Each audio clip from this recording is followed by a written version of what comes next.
Benedetto no São Paulo e Paulinho no Corinthians? No vídeo de hoje do canal do Nicola te trago a resposta dos dirigentes de Tricolor e Timão a respeito desses assuntos.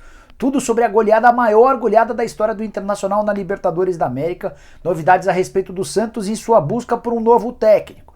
Para completar, te conto ainda sobre o Cruzeiro, que vai embolsar cerca de 40 milhões de reais e não é com a venda de um atleta. Vou falar ainda sobre o preço de Nicão. Quanto é que vai custar se o Grêmio de fato quiser tirá-lo do Atlético Paranaense? Tudo isso a partir de agora.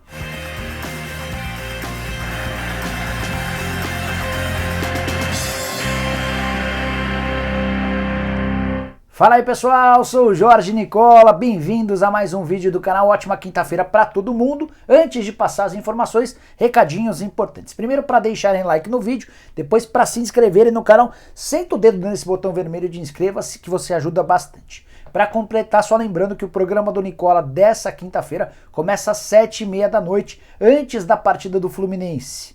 Teremos, por exemplo, a presença de José Ilan como convidado, vão bater bastante papo e responder a dúvidas de vocês. Quer saber alguma coisa sobre o seu time do coração? Manda pergunta, o que eu não souber repasso para os dirigentes via WhatsApp, tudo ao vivo e online. Combinado? Bom, bora começar o vídeo, lembrando que esse vídeo é um oferecimento de OneFootball, o aplicativo que você precisa ter no seu celular para ficar super bem informado sobre as coisas do futebol.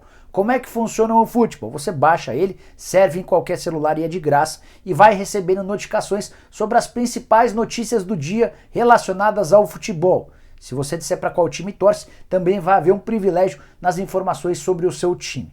Para completar com o OneFootball, você também assiste a jogos da Bundesliga, o campeonato alemão, além da Ligue 1, o campeonato francês. Tudo de graça na faixa do seu celular, independente do modelo. Para você baixar o OneFootball agora mesmo, é só pegar o link que está na descrição desse vídeo.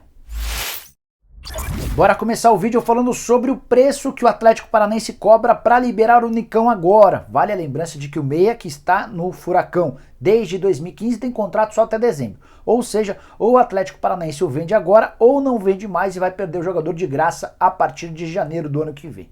Informação da Band do Rio Grande do Sul dá conta de que o Grêmio enviou uma proposta oficial para ter o Nicão agora. Thiago Nunes, novo técnico do Grêmio, gostaria de reeditar a parceria com o Nicão formada no Clube Atlético Paranaense. O grande problema é que o Petralha, o homem que manda no Atlético, está pedindo US$ 1,5 milhão ou 8 milhões de reais para liberar o jogador por agora. O Nicão gostaria muito de deixar o Atlético, já deixou isso claro até de forma pública. O problema é essa alta pedida de US$ 1,5 milhão que valia no ano passado. Eu imaginei que o Petralha, pela proximidade do fim do contrato, acabaria topando fazer um negócio por cifras menores. Diante desse desacordo e dessa alta pedida do Atlético, é mais natural que o Nicão fique até dezembro e a partir daí vai buscar um novo clube. O São Paulo, o Corinthians e um time do Japão também estão de olho no meio atacante. Quero falar agora sobre o Cruzeiro com uma ótima notícia, enfim, uma ótima notícia para o torcedor cruzeirense.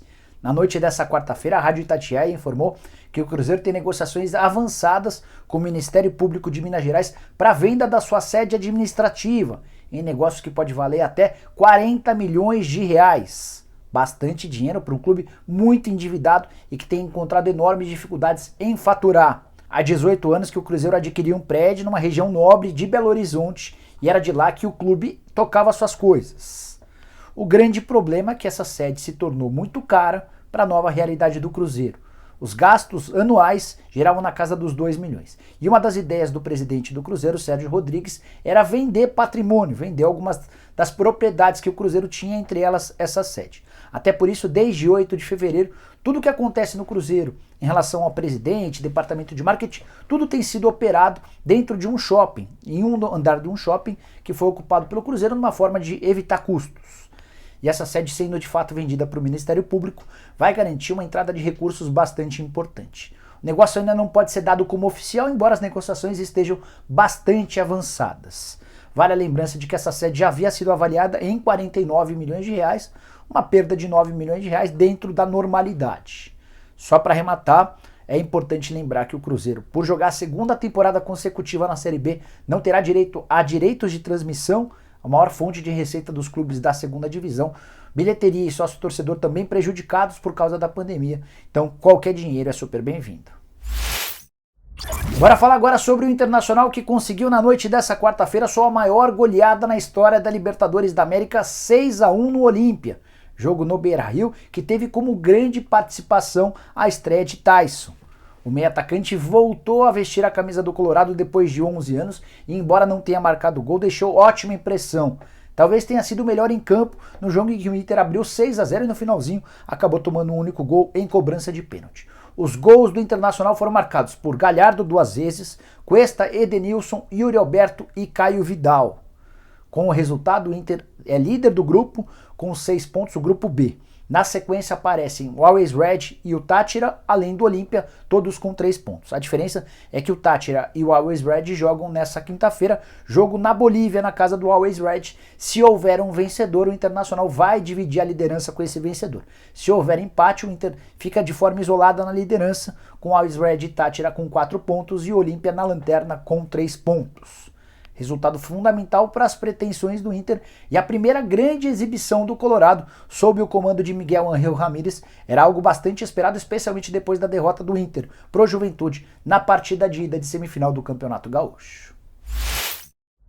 Bora falar agora sobre a busca do Santos por um técnico. Desde a noite dessa quarta-feira, o nome do Fernando Diniz voltou a ganhar bastante holofote. Existe, de fato, uma negociação em andamento. O que eu queria te contar com exclusividade é que o Santos só decidiu procurar o Fernando Diniz para retomar uma negociação depois que o Renato Gaúcho, nessa quarta-feira, deu um ponto final à negociação que vinha acontecendo nos últimos dias entre o Peixe e o ex-treinador do Grêmio. Havia um otimismo dentro do comitê de gestão do Santos de que poderia haver um acerto, mas nessa quarta-feira o Renato Gaúcho colocou um ponto final, disse que não aceitará em hipótese alguma a proposta feita pelo Peixe. Dessa maneira, mesmo sem ser prioridade dentro do comitê de gestão do Peixe, Fernando Diniz foi mais uma vez procurado. Ouvi de um empresário muito próximo ao Santos de que já havia um acerto entre o Santos e o Diniz. Uma reunião na noite dessa quarta-feira teria sacramentado o acordo. Fui conferir essa informação com um membro do comitê de gestão e ele disse o seguinte, abre aspas, é grande a chance de fechar com o Diniz, mas até agora não está oficializado, fecha aspas. Também consultei uma pessoa próxima ao Diniz, uma pessoa que trabalha no staff do Diniz, e essa pessoa tentou colocar panos quentes na história. Isso porque o Santos quer contratar o Fernando Diniz sem pagamento de comissão aos empresários. E é por isso que pode estar havendo um ruído entre o Diniz e seus representantes. O Santos também condicionou a contratação do Diniz à não inclusão de multa rescisória em caso de demissão. Ele assinaria contrato de 1 ano, prorrogável por mais 1 ano. É tudo isso que está sendo debatido e é possível que nessa quinta-feira exista o acordo, o martelo seja batido e Fernando Diniz se torne o novo técnico do Peixe. Você, santista, gostou da ideia? Vale a lembrança de que o Diniz, desde que deixou o São Paulo, demitido, teve propostas de Fortaleza, Sport, Botafogo e Vasco, mas recusou todas essas possibilidades. Quero falar agora sobre Paulinho, que está deixando o Guangzhou Evergrande. Informação publicada na Turquia dá conta de que ele tem conversas avançadas com o Beşiktaş. Consultei uma pessoa próxima do Paulinho que admitiu que de fato o time turco é um dos interessados, mas existem outros clubes de olho. Durante o programa do Nicola dessa quarta-feira me perguntaram se o Paulinho não poderia jogar no Corinthians. Repassei essa pergunta para uma fonte importante dentro do departamento de futebol do Timão. Essa pessoa confirmou que houve um contato, uma sondagem, até porque os atuais representantes dirigentes do Corinthians são muito próximos do Paulinho. O Duílio Monteiro Alves, por exemplo, é amigo muito íntimo do Paulinho. Um era atleta, o outro era diretor de futebol nos momentos de auge do Corinthians, alguns anos atrás. Esse contato, bem de forma leve, de forma informal, ocorreu para saber, e aí, Paulinho, como é que está a tua situação? Você não vai ficar mesmo na China? Quanto custaria para você voltar ao Brasil? E logo foi descartado diante da incompatibilidade financeira que envolve os números do Paulinho. Ele ganha na China, no Guangzhou Evergrande, 14 milhões de euros por temporada. Isso equivale a mais ou menos 7 milhões e meio de reais por mês de salário. Sim, é essa grana que ganha o Paulinho. Isso equivale a mais ou menos metade da folha salarial do Corinthians, mais da metade da folha. O Corinthians tinha 14 milhões de reais de folha no Campeonato Brasileiro. Depois de uma série de saídas, essa folha reduziu bastante, tá? Algo na casa de 11 a 12 milhões de reais. Não existe a menor possibilidade de o Corinthians gastar esse dinheiro, não tem esse dinheiro. A única chance de o Paulinho virar jogador do Corinthians seria se o Guangzhou Evergrande topasse pagar, sei lá, 90% dos salários dos vencimentos do atleta enquanto ele estivesse emprestado ao Corinthians. Só que por que o Guangzhou Evergrande faria isso se existem ofertas de times da Europa dispostos a pagar bem mais do que os 10% a que o Timão teria possibilidade? Então, Paulinho no Corinthians não há a menor possibilidade, não dá para cravar que ele vai jogar no Besiktas, embora o clube turco seja um dos interessados. Imagino que pode surgir nos próximos dias algum outro clube maior com mais capacidade financeira. Ah, mas por que o Paulinho não vai jogar no Guangzhou Evergrande? Porque ele e vários outros brasileiros que têm ligação com clubes chineses estão impossibilitados de voltar. Tudo por causa da pandemia, o governo chinês não autorizou a entrada de estrangeiros. Então Paulinho, Talisca, Renato Augusto, Roger Guedes, entre outros, seguem no Brasil recebendo seus salários sem poder atuar. Só para fechar sobre o Corinthians, mais algumas informações importantes. Nessa quarta-feira, o Corinthians divulgou que o Yamada não faz mais parte da gerência de futebol do Corinthians nas categorias de base e afirmou que realocaria o Yamada em outra função. Essa é só parte de uma estratégia, porque o Corinthians já demitiu o Yamada, só que ainda não conseguiu pagar a indenização. Assim que o fizer, vai comunicar de forma oficial a dispensa do ex-gerente das categorias de base. Também contei para vocês outro dia aqui no canal do Nicola que o Tarcísio Pugliese se tornaria o novo técnico sub-20 do Corinthians. Ele começa a trabalhar pelo Timão já nessa quinta-feira. Quero fechar o vídeo respondendo a uma pergunta que foi feita várias vezes durante o programa do Nicola dessa quarta-feira. Eu nunca tinha ouvido falar dessa história, mas queriam saber se o Benedetto, atacante de 30 anos, o argentino, que jogava pelo Boca e detonou o Palmeiras, vocês vão lembrar, poderia se tornar reforço do São Paulo. O Benedetto está no Olympique de Marseille e não anda muito bem por lá.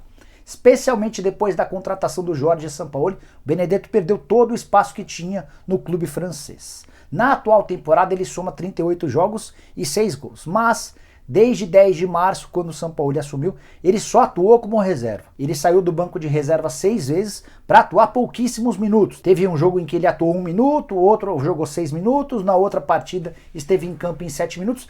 Teve 2 jogos que ele nem saiu do banco, ficou só na reserva. Com o Sampaoli, definitivamente o Benedetto não vai jogar. Até por isso o nome dele começou a ser especulado na América do Sul.